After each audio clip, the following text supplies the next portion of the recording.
Hey guys, this is FDL again. I'm diving right back in without waiting for any feedback on the first one because I like doing it and I figured I'm gonna go on a roll and produce another one.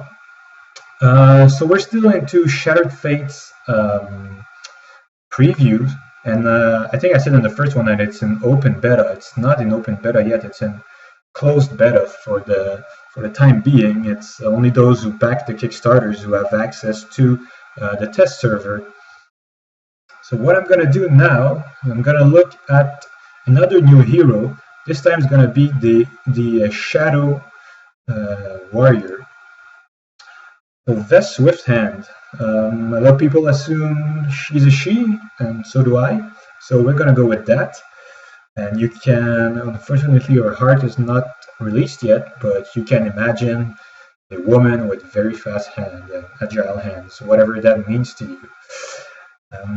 She does have a very unique ability to reduce the casting cost of attachment she casts in the turn she uses her ability.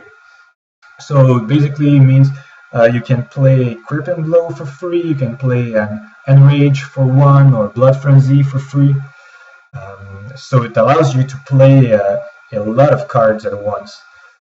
What I have here is a control build. I don't think there's a way to kill fast with that. It stalls your opponent allies, but it does have a healthy number of allies of its own, so you do have some threats on the board. So yeah, basically it's a classic deck that tries to go one for one with your opponent's threat until they run out, and you'll see how I managed to have an infinite supply of counters myself. So we'll start with the cards that we know. Once again, I'll just go in order that they're laid out by the deck builder. Uh, First one is Enrage. Uh, you do need a lot of healing because you take a lot of self damage in this one. So it's a toss up between Enrage and Rampage. I could probably play one of each. I like Enrage because it's independent of what your opponent's doing. It's not relevant in all matchups, mostly against mages and Zaladar and direct damage in general. But it can be very useful. And I'm not really afraid that people will, remove it with Sabotage or cards like that because half my deck is attachments, and by the time I play Enrage, you've probably used your attachment hate somewhere else. Well, obviously, Crippling Blow, the classic, very useful, shuts down a very high number of allies, and it can be played for free here. So nothing not to like.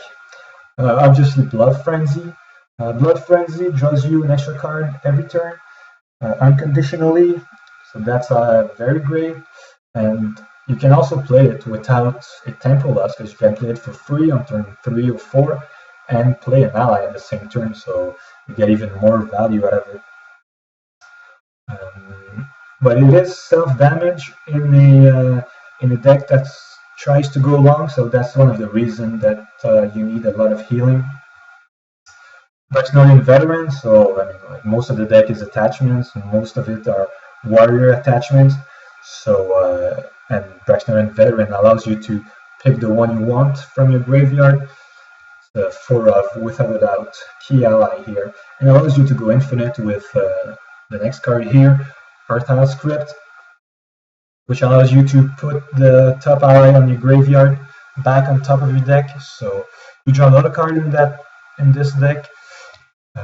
So Anti-Crypt is at the same time it gives you a lot of redundancy, and it prevents you from milling yourself too fast. The only thing I don't like about Anti-Crypt is that if your opponent knows he's playing an AC deck, you just have to keep a couple of item destruction card and wipe your crypts away, and you do lose a lot of efficiency. But not all decks are equipped against that, so it's still very much playable. Spectral Saber, very versatile attachment hate. which can be used to remove your own Blood Frenzy if you need to, if you're milling yourself at the end of the game. But it's mostly there to counter a Legend Rises, which is getting more and more playtime, and it basically makes allies immune to your attachments, which is very bad in this deck. And so we're jumping right into some Shattered Fates card. The first one is Slingblade Demon, a 3/3 for 3 that, when summoned, allows you to bounce one of your own allies back to your hand and renew 2 resources. So this isn't really a 3-drop. It's a card that you want to play when you have a certain amount of resources, so that you can recast your most likely your Braxnorian Veteran here, so you get extra triggers out of him. I played that deck with Shadow Knight, which is I don't know. You can choose between Shadow Knight and Slingblade Demons. Both are good, but at least Demon. You can play it as a 3-drop if it's on an empty field. It's very effective, and it helps you control the board. But my favorite 3-drop in that deck is Yari Shieldbearer. It's a 2/5 that gives Steadfast to Yari allies that you have. The Steadfast part isn't so great because it kind of conflicts with Slingblade Demon, but the 2/5 for 3 is really good. It combos well with another card we're going to see soon, and it takes a lot of heat away from your heroes, as opponents have to find a way to deal 5 damage to the shield bearer. So it's mostly defensive. It's mostly a meat shield, but it gets some offensive uses, and it can take tank weapons and things like that. So very useful. And Metal of the Yari. So that's a 4 casting cost attachment, which is pretty much at the heart of the deck. Basically, it heals you for 1 and all your Yari allies every time you cast a warrior card. So if you have Metal of the Yari on when you cast, for every Crippling Blow, every Braxnorian Veteran, every I'm gonna see quite a few here. Shield Bearer is also a warrior card. So you heal 1 and your Shield Bearers heal 1, so they can tank. You can send them into an ally or weapon and then heal them as you play. Because if you activate your ability, you can play a bunch of attachments and some allies. So it's not rare that you heal 2 to 3 points of damage per turn once you have Metal of the Yari online. Metal of the Yari doesn't allow you to gain health most of the time, because you're going to lose 2 HP per turn with Blood Frenzy and Confluence of Fate, which we're going to see later, but it stabilizes you. So if you're not taking too much damage from allies or weapon, you're going to stay pretty stable, and then you can play Rampage or Enrage to get out of lethal range if you need to. Now we're seeing Yari Marksman, a warrior ally. Very interesting ability here. It says if your opponent has 3 or more allies, you can kill target ally when Yari Marksman enters the battlefield. On top of that, it's a 4/2 for 4. So your opponent is going to have a lot of crippled allies thanks to Crippling Blow and Spiked Bolus Strike, which is a 4-cost attachment that gives that removes 3 attack and 3 health from opposing allies. And when SVS leaves the battlefield, the allies' controllers takes 2 damage, which is not to be neglected because you're going to play SVS a lot thanks to Braxnorian Veteran. But basically, if your opponent has 2 crippled ally, any ally he plays afterwards can be killed by Yari Marksman. So that's a very interesting ally. You're going to sack him early, but late game he can be pretty interesting. And if you get him in the loop with the Artile script, your opponent at some point can play any ally.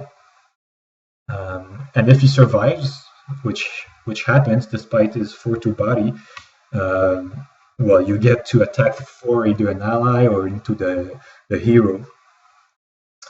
And now we see Confluence of Fate, which is the other, another very important card. It's a 2 CC hero attachment that allows you to draw a card for every attachment you played in a turn to a maximum of 2. But it costs you 1 HP at the end of your turn. So you take 1 damage at the end of the turn, but you draw 1 or 2 cards if you played 1, 2, or more attachment that turn. And it cantrips, so it triggers itself. So if you play Confluence of Fate on turn 2, you get another card at the end of turn 2, and you lose 1 HP. So if you can get early Confluence of Fate, then Blood Frenzy, Medal of the Yari, you're gonna draw 2, 3, and even 4 cards a turn, and you're gonna even get cards back from your graveyards thanks to Braxton Veteran. So I think you get the idea, the kind of redundancy that that I'm aiming for here, the kind of control that I want to exert. Over my opponents. The deck is playable, but it has a lot of good matchups, I think. But it suffers a lot against.